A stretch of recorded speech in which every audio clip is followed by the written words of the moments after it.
Good evening, welcome to YKTV prime time debate. నేను నరేష్. అడుగడుగునా సవాళ్లు, ఆర్థిక కష్టాలు, సంక్షేమ పథకాల అమలు, గత ప్రభుత్వాల తప్పులు, వెరసి ప్రభుత్వాలకు మోయలేని భారం. కానీ వీటన్నింటినీ బ్యాలెన్స్ చేస్తూ ఆదాయ మార్గాల్ని వెతుకుతూ ప్రజలపై భారం వేయకుండా పాలించడమే అసలైన పాలకుడి లక్షణం. ఇదే తరహాలో ముందుకు దూసుకెళ్తున్నారు AP CM Chandrababu, Telangana CM Revanth Reddy. Telangana ఆర్థిక పరిస్థితి, ఆదాయం దృష్ట్యా అక్కడి పరిస్థితి ఒకప్పుడు వడ్డించిన విస్తరే.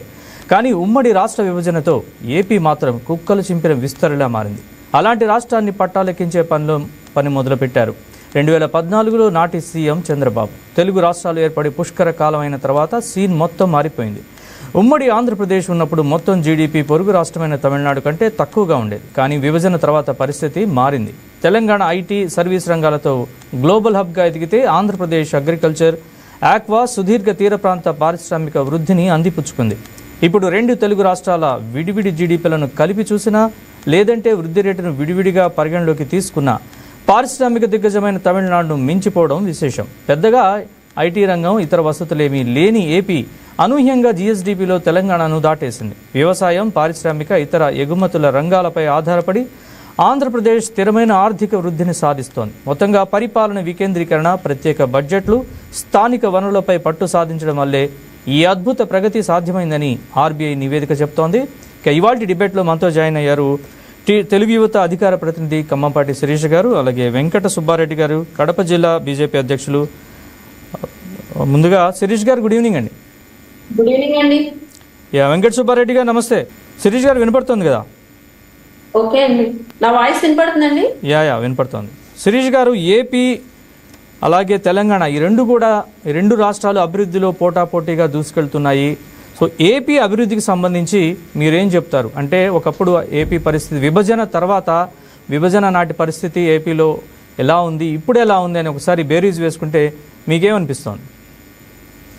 ముందుగా మీకు, అలాగే ప్యానలిస్టులకి, అలాగే వైకే న్యూస్ వీక్షకులకి నా నమస్కారాలండి. నమస్తే మేడం.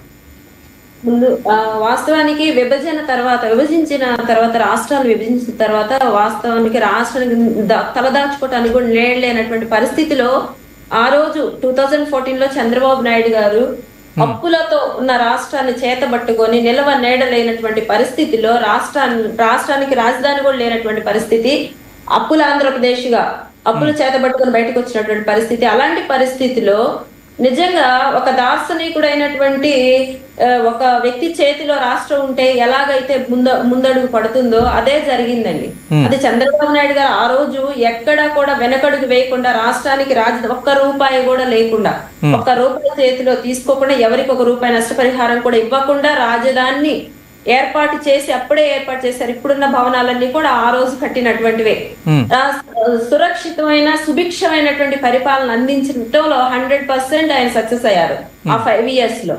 ఏదంటే గతంలో చూసుకుంటే గత 5 సంవత్సరాలు అంటే గత మీన్స్ 2019 to 24 అంటే అది ఒక విధ్వంసకరమైనటువంటి పరిపాలన. ఎంత అభివృద్ధిలో అప్పులతో ఉన్న రాష్ట్రం కాస్త అభివృద్ధి పదవిలో వస్తున్న సమయంలో పరిపాలన గవర్నమెంట్ మారడం జరిగింది. ఆ తర్వాత మళ్ళీ అప్పుల ఆంధ్రప్రదేశ్, అంధకార ఆంధ్రప్రదేశ్ గా మారినటువంటి వైనం మళ్ళీ ఆంధ్ర యువకుడు, ఆంధ్ర స్టూడెంట్ నా రాష్ట్రానికి రాజధాని అనేది వెతుక్కునేటువంటి పరిస్థితిని తీసుకొచ్చినటువంటి పరిస్థితి. కానీ చంద్రబాబు నాయుడు గారిని గతంలో కూడా చెప్తారండి, ఈ రోజు హైదరాబాద్, సైబరాబాద్ కి ఆ రోజు ఆయన వేసినటువంటి పునాదులే ఈ రోజు సైబరాబాద్ ఐటీ హబ్ గా ఎదగడానికి కానివ్వండి, సైబరాబాద్ హైటెక్ సిటీ డెవలప్ అవడానికి కానీ కారణం అని చెప్పి అందరూ చెప్తుంటారు. అది జగమెరిగిన సత్యం.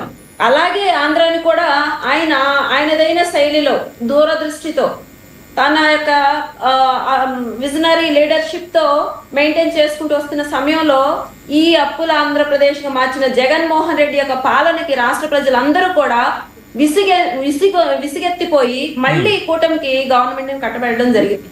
వచ్చిన దగ్గర నుండి ఈ రోజుటి వరకు సార్ ఏదైతే అధికారంలోకి వచ్చారో అప్పటి నుండి ఇప్పటి వరకు ఏదైతే రాష్ట్రం మొత్తం గుంటలు పడిన రోడ్లు, వ్యవసాయ రంగం క్షీణించిపోవడం కానివ్వండి, రైతు అన్నదాత మహాప్రభు మాకు సహాయం చేయండి అని రోడ్లు ఎక్కడం కానివ్వండి, ఇకపోతే రాష్ట్రంలో యువత డ్రగ్స్, గాంజాయి వీటి బారిన పడి వాళ్ళ యువత భవిత అంధకారంగా మారి అగమ్య గోచరమైనటువంటి పరిస్థితి, వీటన్నింటిని కూడా ఒకవైపు సరిదిద్దుకుంటూ ఈ రోజు అభివృద్ధి, సంక్షేమం, జోడెద్దుల బండుల్లాగా ఈ రోజు రాష్ట్రంలో మళ్ళీ అభివృద్ధి ఆంధ్రప్రదేశ్ చేయడంలో చంద్రబాబు నాయుడు గారి పాత్ర అది అనిర్వచనీయం అనమాట.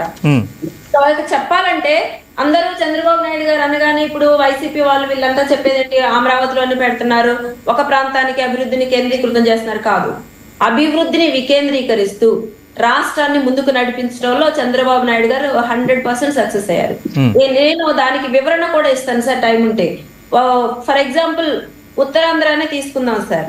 ఉత్తరాంధ్రలో విశాఖని ఎకనామిక్ రీజన్ గా అభివృద్ధి చేయడానికి ఆయన ప్రణాళికలు రచించడం కానివ్వండి. ఆ తర్వాత వైజాగ్ స్టీల్ ప్లాంట్ గతంలో చూసుకుంటే జగన్మోహన్ రెడ్డి ఉండగా ప్రైవేటీకరణ చేయడానికి ఎన్నో కుట్రలు కుతంత్రాలు చేసినా కూడా దానికి మళ్ళా ఒక 14,000 కోట్ల రూపాయల సాయంతో సెంట్రల్ గవర్నమెంట్ సపోర్ట్ తో ఇప్పుడు మళ్ళీ పునరుద్ధరించినటువంటి పరిస్థితి వైజాగ్ స్టీల్ ప్లాంట్ కి. ఇకపోతే భోగాపురం ఎయిర్పోర్ట్ నిన్నగాక మొన్న ప్రారంభం జరిగినటువంటి పరిస్థితి, అది నిజంగా ఎంత అద్భుతంగా తీర్చిదిద్దారండి. దానికి కూడా ఒకవైపు విమర్శలు చేసిన ఏ మాత్రం కూడా పట్టించుకోకుండా ఉత్తరాంధ్రని, రాయలసీమని, అమరావతిని కంటిన్యూస్ గా అభివృద్ధి చేసుకుంటూనే పోతున్నారండి.